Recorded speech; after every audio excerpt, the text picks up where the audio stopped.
bustling about the kitchen, cooking and baking for us all. Like many of you, the kitchen was the heart of our house. In the kitchen, the stories would be told. The tears would be shed. Love was prepared and served. She actually did the same thing at church. She was the kitchen queen. She hustled and bustled around that kitchen as well as her own. But my mom also had this other side. She loved to read, and she read everything. She'd sit in her chair, feet up, reading everything from People magazine to murder mysteries. But Mom was convinced that she wasn't very smart. I think she had put herself into a box, and I think she looked for verification from those around her. There was this one thing that she believed she was really good at, cooking and baking and serving. Oh, that Pat, she makes the best cookies. Oh, that Pat, she can run that kitchen like no one else. And it became her identity. Even if she had wanted a way out of that identity, I don't think she could have found it.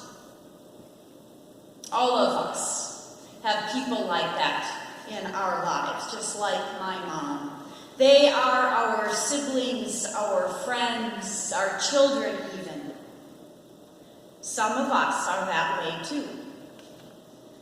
And we do this identity thing to ourselves, and we do it to each other. Am I a Martha who is happiest and most comfortable serving? Do I get a little bit resentful at my sisters who seem to not be so concerned with getting the meal on the table? Am I a Mary who loves to learn and chides my sisters who can't seem to sit down long enough to catch the deep meaning of the story?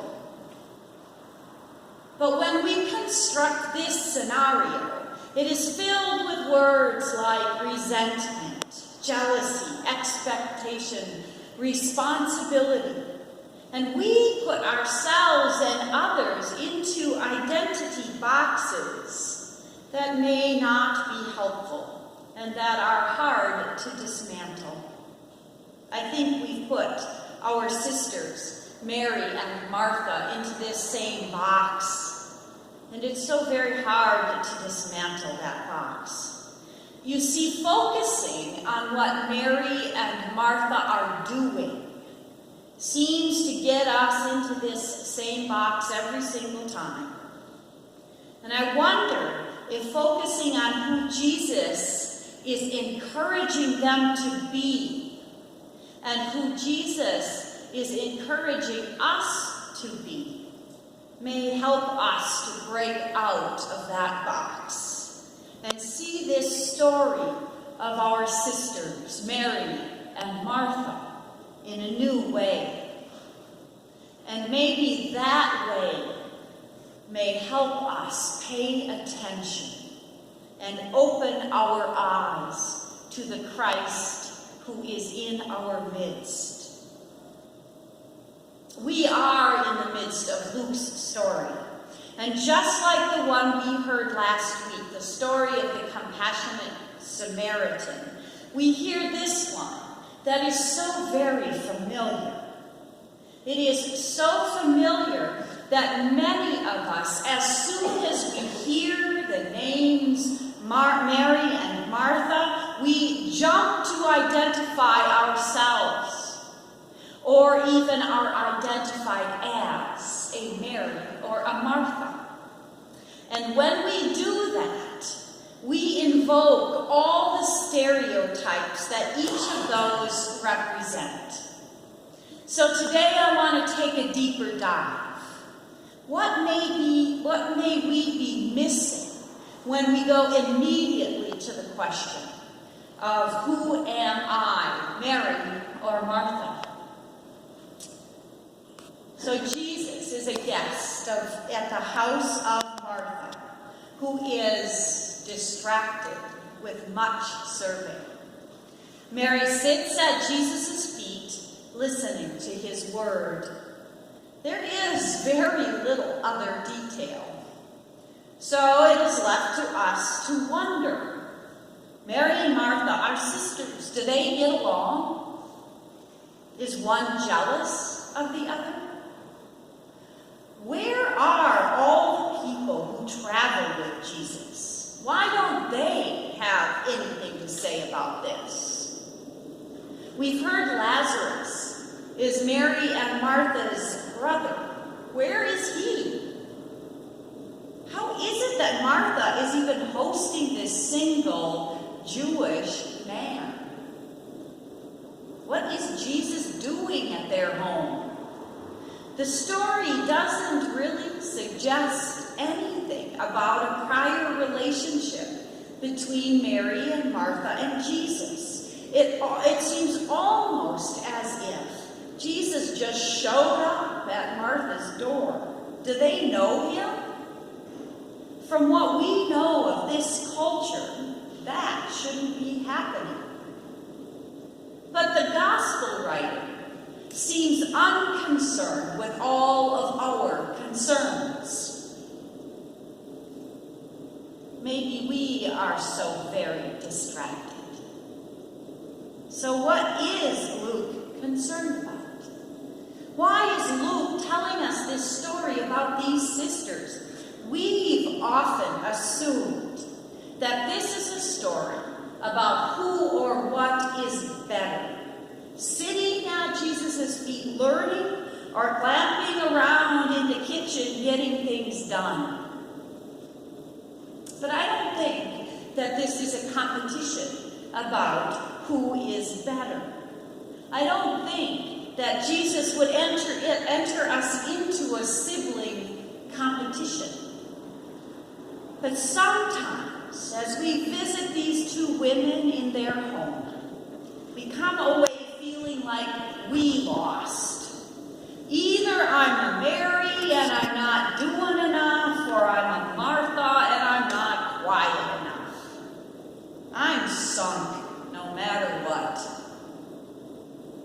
But I don't think there is a winner and a loser here. Jesus is not so much chiding Martha because of what she was doing. Actually, what she was doing was the right thing to do. Martha was showing hospitality. And hospitality is one of the most important values in Luke's gospel. Actually, the word that is used to describe who Martha is diakonia. It is the word that becomes deacon, the one who serves. Jesus says, Martha, you are distracted by so many things. So I wonder if Luke tells this story because being distracted was as true in the first century as it is in the 21st century. We really haven't invented distraction. It's been around a long time. Jesus really is asking Martha to pay attention. And I think Mary hears that as well. I wonder if entering into the fullness of life in Christ is about not being distracted by all of the things that circle about us, and instead paying attention. I wonder if diakonia, serving, is really about paying attention to the holy presence. Because what is hospitality but gracious attention to the guest?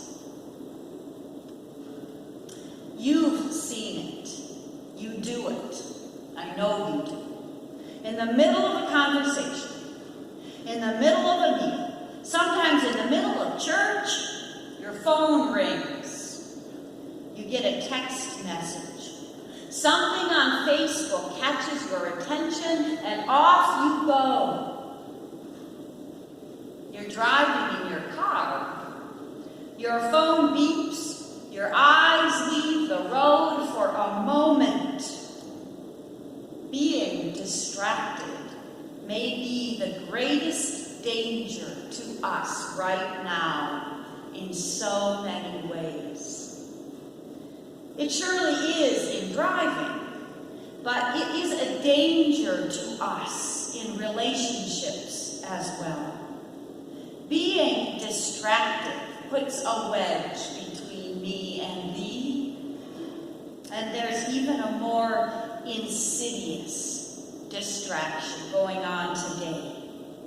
Words, because words matter when they are used in ways intended to cut and bite and chew particular people because of the color of their skin, or the way they worship, or the place they're from. Those words distract us from the very fundamental truth of love.